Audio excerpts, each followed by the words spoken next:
இப்போ ஒரு காம்படிஷனுக்கு வருவோம். என்கிட்ட இப்படி ஒரு ஸ்நாக் நான் வெளியில் சாப்பிட்றேன்ப்பா, உங்ககிட்ட இதுக்குன்னே என்னப்பா இருக்கு?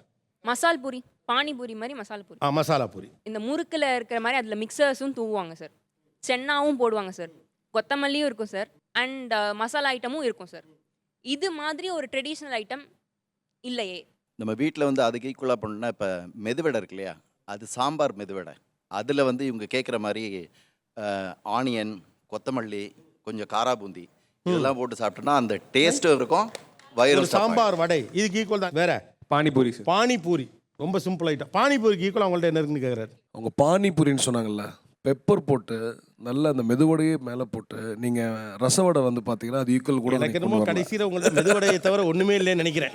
இப்போ நான் வந்து கிறிஸ்பியாக சாப்பிட்ணுன்னா samosa, egg puffs, chicken puffs அந்த மாதிரி நிறைய இருக்குது. அதுக்குன்னே அவங்க கிட்ட என்ன கிறிஸ்பியாக சாப்பிட உங்கள்ட்ட என்ன இருக்கு? பக்கோடா, அந்த மாதிரி கிறிஸ்பியா உள்ள பக்கோடா நிறைய வெரைட்டி இருக்கே தம்பி இதுல. பாருங்களேன், எல்லாம் இப்போ தேடுறீங்க. ஐயோ நம்மளும் ஒன்றும் இல்ல இல்ல செஞ்சதில்லை. சார், கிறிஸ்பியானா அது ஆமாம், அந்த கிளியராக சொல்கிறாப்ல, கிறிஸ்பியாக இருக்கணும். எனக்கு ஆக்சுவலாக நீங்கள் ஃபுட்டை பார்த்ததுக்கும் இவங்க பார்த்ததுக்கும் வித்தியாசம் இருக்குது.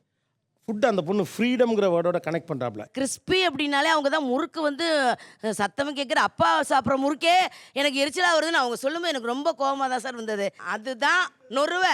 நொறுவையில் நம்பர் 1